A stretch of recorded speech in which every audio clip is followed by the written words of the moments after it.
Hey BizBlend fam, welcome to the BizBlend Podcast. Okay, let's quickly set the tone here. So Warren Buffett says, price is what you pay, value is what you get.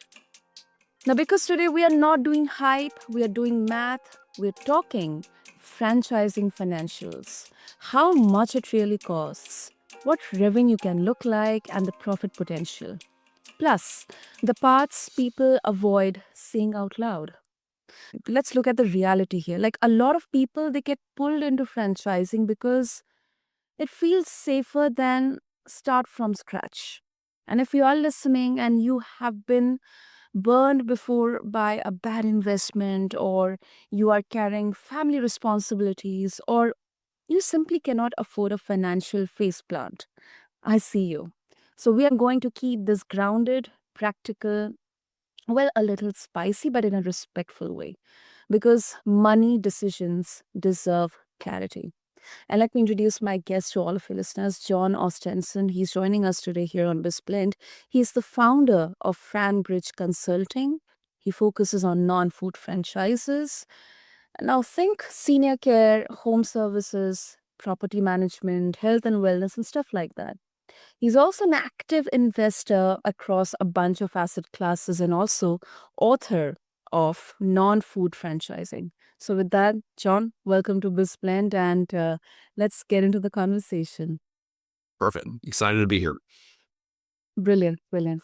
Okay, before even we begin with the discussion, Jon, like before diving into the numbers and the financial aspects here, what's the one misconception that you hear the most about franchise money or franchising? Yeah. Yeah. Oftentimes when someone says the F word franchise, people obviously think of fast food, right? That's what comes to mind, and that's why I love educating. Wrote the book on non-food franchise and all these other industries that exist out there. You mentioned some of them, also things like kids or pets or B2B services. There's just so many different niches out there.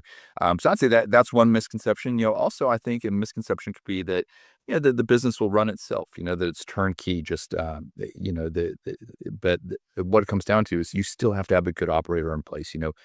business ownership was easy, everyone would be doing it. So I make sure that people go in eyes wide open and understand it's still going to take a lot of work. But the beauty of a strong franchise system is all the support that it provides you along the way. Mm. Mm. You know, I think I mean, I really love that you went straight to reality.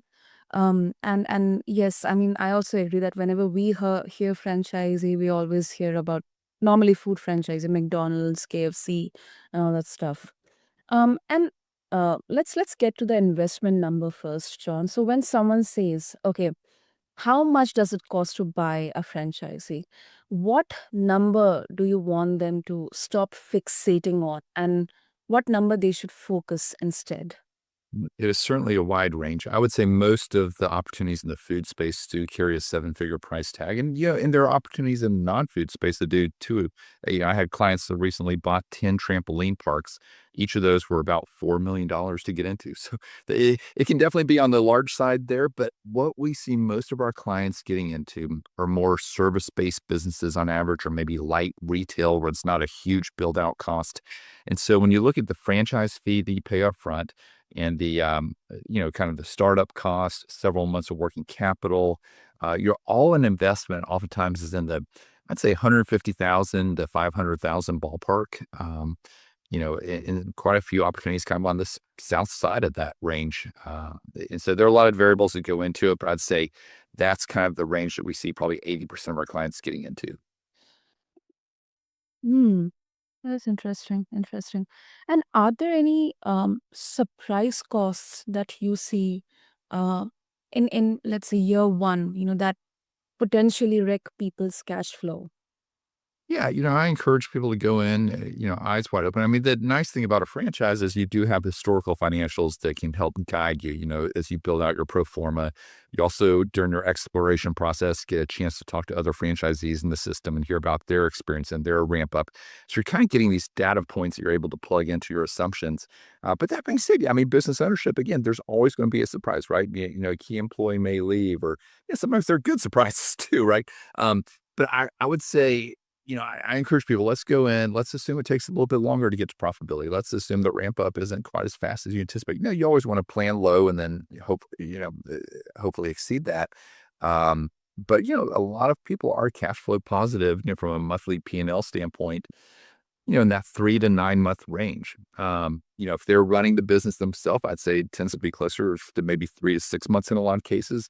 If they're paying a general manager to run the day-to-day operations, obviously that's a salary. That's a big nut that you've got to cover. So maybe you're looking more like a full year until you get to that break-even point. So, a lot of variability with all of that.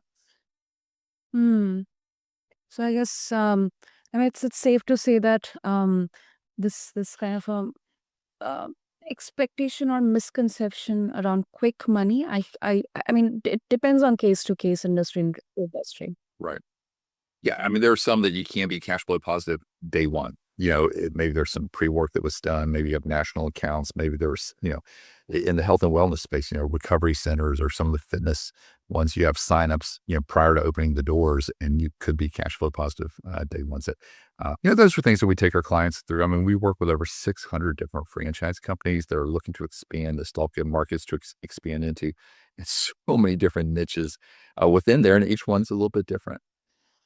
Yeah, yeah, that's for sure. That's for sure. And like what I also think I think the working capital aspect is also huge, because um not sure whether it's right or wrong, but people would treat it like, extra. But I think that exactly is like the oxygen tank here. Like working capital, total all in investment, or maybe payroll, marketing, build out, equipment. I mean, and I think surprise costs, they would also include the hiring, local marketing, and as you mentioned about the profitability, so it definitely makes sense. Um, and John, if you had to give listeners a quick rule of thumb, how many months of operating cash do you like to see set aside before they sign anything? Mhm. So now 150 to 500 range, that would include several months of working capital, with the assumption that you're not going to be profitable day one, right? So that you're going to continue funding the business there in the short term. And, like you said, I mean, I call it the oxygen of profitability. How fast can you get to that monthly P&L so that you're now not funding the business, but the business is at least dropping to the bottom line, the operational cost. And, in a business, you're going to have fixed cost and you're going to have variable cost too, right? So, again, I think you get some good information going through the exploration process before you ever sign that franchise agreement. So you at least have some educated assumptions. If you were to just have a startup, then you're using a back of the napkin math, right? Here you've got some hard data and some, points from other franchisees too. And there's actually you know, oftentimes we see people who are looking for existing businesses to buy, and they say, "Hey, that way we've got all these historical results, and there's a team in place and market awareness, and that could be a great proposition." But so oftentimes they've been looking for 3 years or 4 years or 5 years for that business, and that's time they could have been spent building a business, right? And so I always encourage people, "Hey, let's get in the game, let's get going, quit just sitting on the sidelines." And you can always buy a business down the road too. It's the next thing you do probably won't be the only thing you ever do. So, and there is risk to buying an existing business as well, because you're inheriting someone else's team, someone else's culture. And whenever that happens, you tend to lose some of your key employees or potentially key customers. And here you paid a premium for that business, assuming nothing was going to change. So again, that's some of the reason I like the franchise model and just the proposition that it provides, and the visibility to your point on, how do you build out that pro forma and assumptions going into it. Hmm. Yeah, I really find it as a very good point, especially um, if anyone would ask me, like, what I find the best about franchise model. And John, I mean, we are seeing like huge pivotal shift in way people do business, or the customer behavior, the market, and the economic trends and everything post COVID. Um, have you seen a similar kind of shift in the franchise model? I mean, it's industry agnostic, but in this franchise model, the entire perception around this pre and post COVID. hmm I would say, yeah, if we use COVID as an example, I'd say that the theme that we see, people are looking for understandable cash flowing businesses, things that aren't going out of style, that are non-trendy. I'd say a little more needs-based businesses. I'd say post-COVID, they don't want things that are as flashy. It's more like, hey, we want something that we can count on, that's always going to be needed. Um, but then even in recent times here with AI and what AI is doing, we definitely see a shift. I mean, I read an article in the Wall Street Journal every day, and it feels like every 2 or 3 days that there's another one about, white collar workforce, is concerned about losing their jobs. And the CEO of Ford came out and said half of our white collar jobs won't be around in a couple of years. I mean, they're becoming more and more bold in these statements. And I see that playing out firsthand on the ground. I have never seen so much interest in franchising. I think for a variety of reasons. Part of it coming out of the pandemic years ago, people finally said, hey, I've been thinking about business ownership. Maybe now's the time to take that chance. And now we're seeing so many people with the technology background or consulting background. They're saying, "Hey, we see the writing on the wall," or maybe we feel okay about our job, but we're being asked to do a whole lot more with less people. Yeah. And so, or I'm tired of traveling. I'm ready for that freedom. And I mean, they're coming to us saying, "Hey, we don't know what it looks like. We don't know what industry we want to be in. We're a blank slate. But let's look at some opportunities and kind of see where it goes." No, I absolutely. And I mean, in many of my conversations, I've really found, and this is specifically, with regards to um, this assumption that, franchise model would probably work better in a food industry and not likable maybe in the non-food industries. But I'm really seeing some very innovative concepts actually scaling very well, mindfully scaling in their franchisee model, whether it's, as you mentioned, some of the examples like pet, there is in beauty, wellness, in fact, in public sanitation, and then, pet grooming, and even, daycare. I mean, there's so many now different industries coming up and actually on franchise model. Absolutely. And it's eye opening to people because I love, first off, it's entirely free to work with us. So let me get that out of the way. We're essentially a real estate broker, but for franchises, we get a referral fee from the brands. None of that's passed on to our clients. So what I'll do is I'll take a client, get to know them, and then say, hey, if I were in your shoes, here are 12 opportunities across different industries that I would be interested in considering that are open and looking to expand in your market.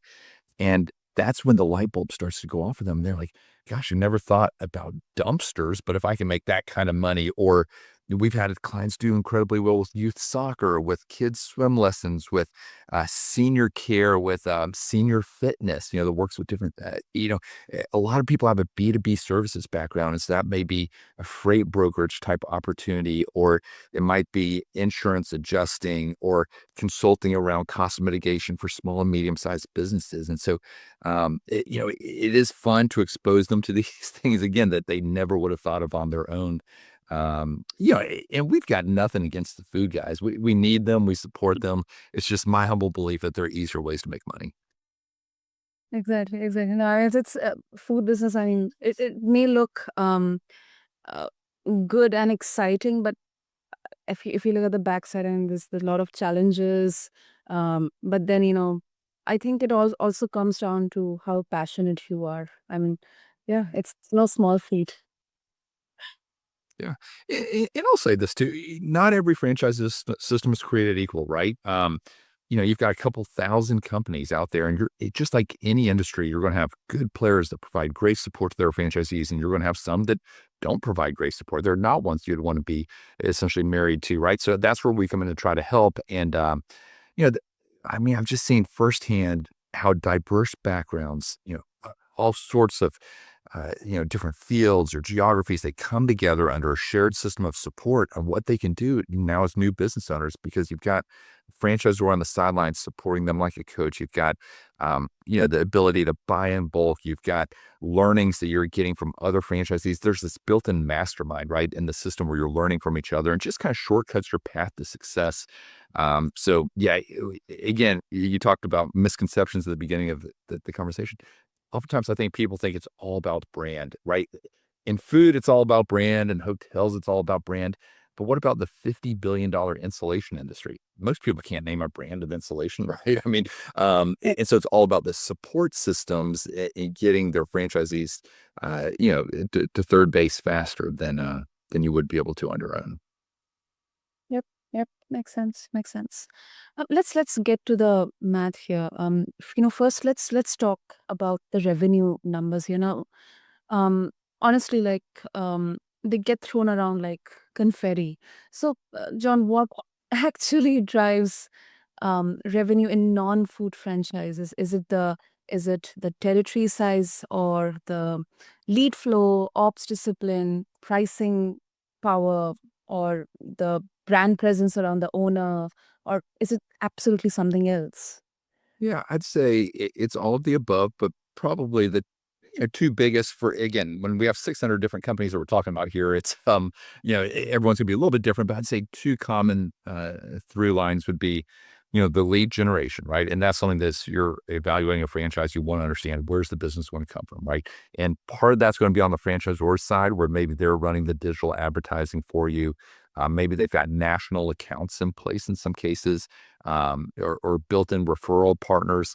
But then part of it's going to be on the franchisee side, getting involved locally, maybe getting involved in the Chamber of Commerce, or sponsoring the Little League baseball team down the road. It's some of that awareness in the market as well. And when you have those two marrying each other, then you really have, you're set up for success. So I'd say those are the biggest things, but end of the day, it's all the above. Some of the retail businesses are a little more transactional, where, it's kind of like you set it in the right location and you run some marketing and they come in the door.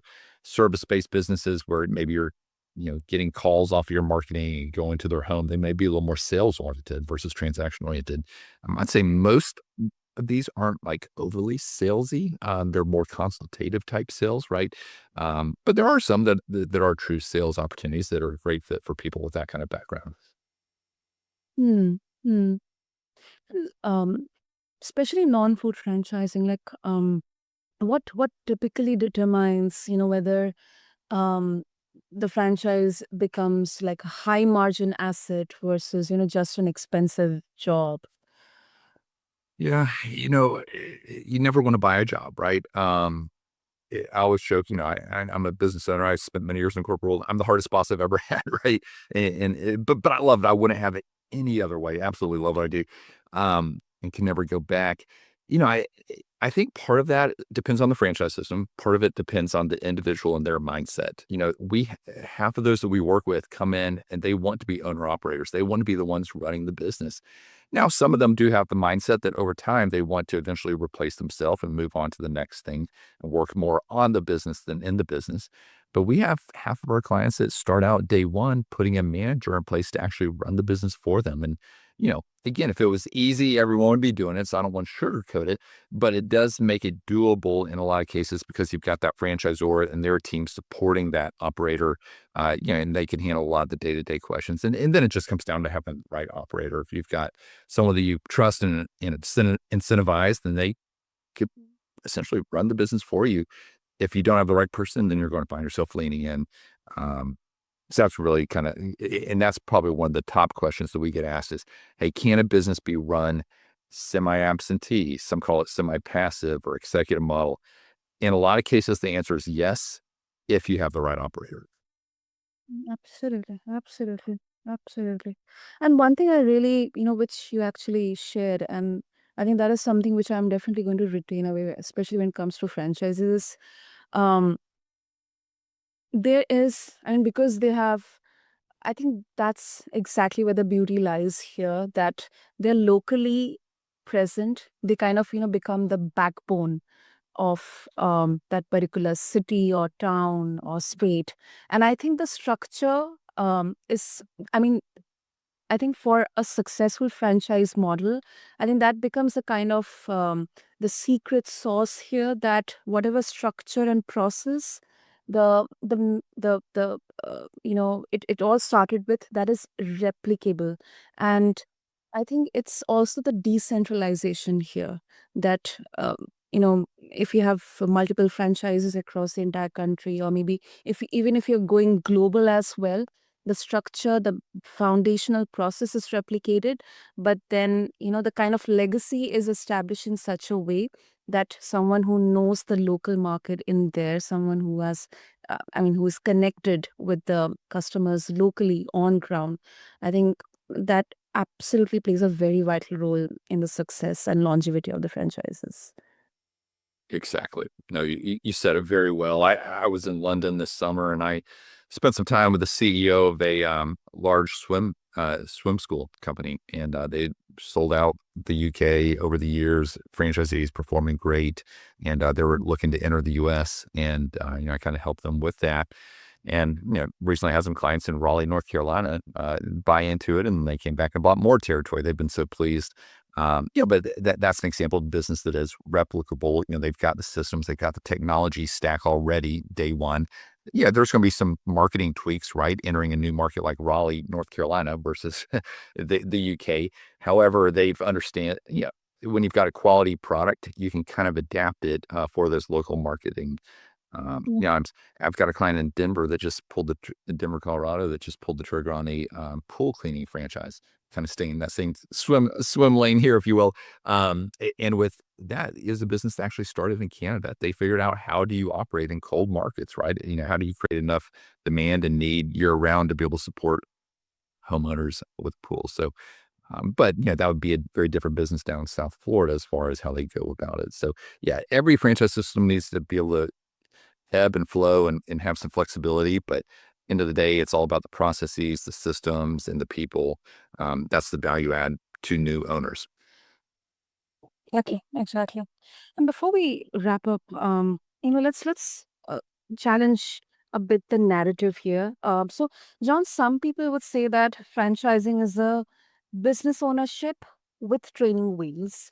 Others say it's buying a job with rules. Kind of what we discussed just a few minutes ago. Like, where do you land, and what is the most honest way to know which one it will be for a specific buyer? Yeah. Again, I would say think about what's right for you for this next season.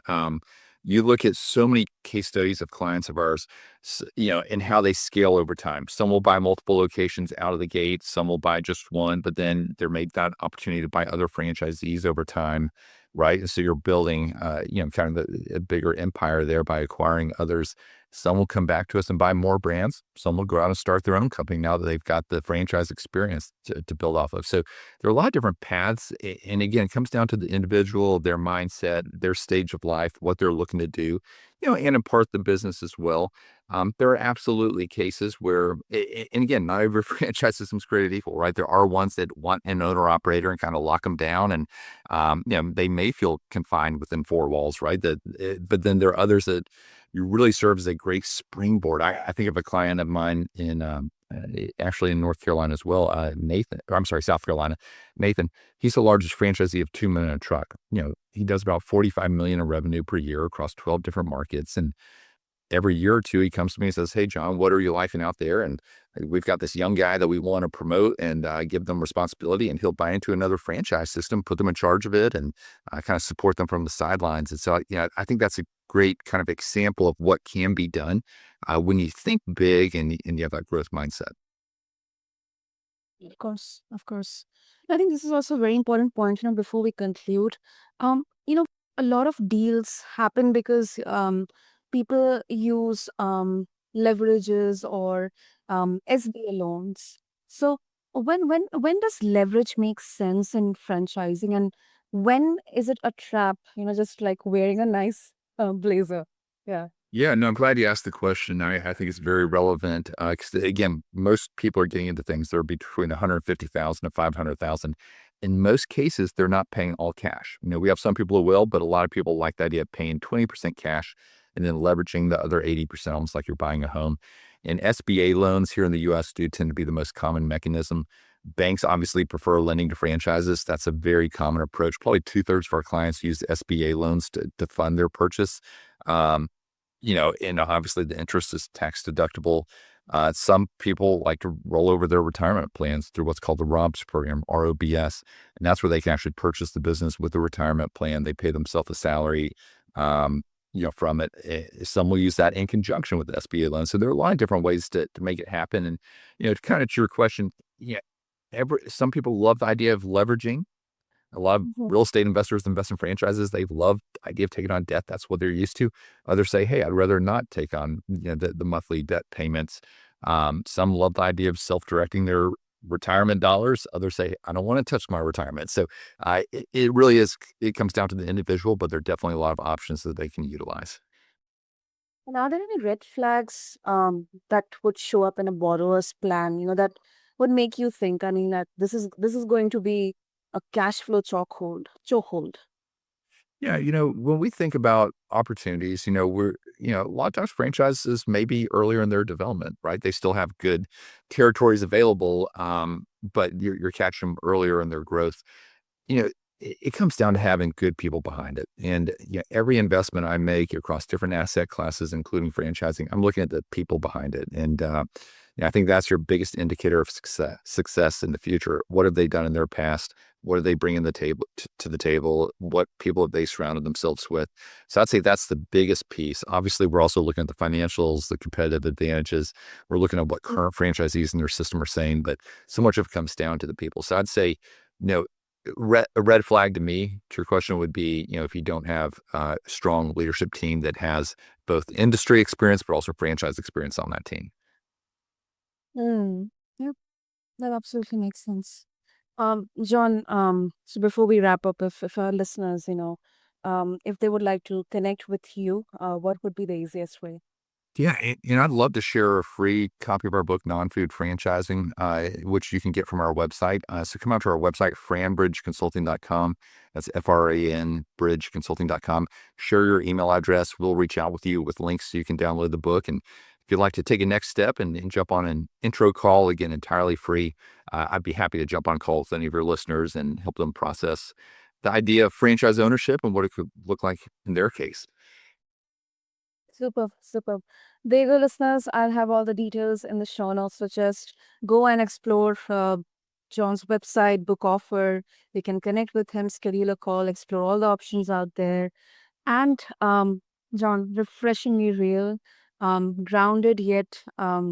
This was a very, very, I mean, it was a very rich conversation, providing a lot of clarity, especially when it comes to financing and franchise. And I think we really touched upon some of the very important foundational aspects here. So thank you so much. This was really, really amazing.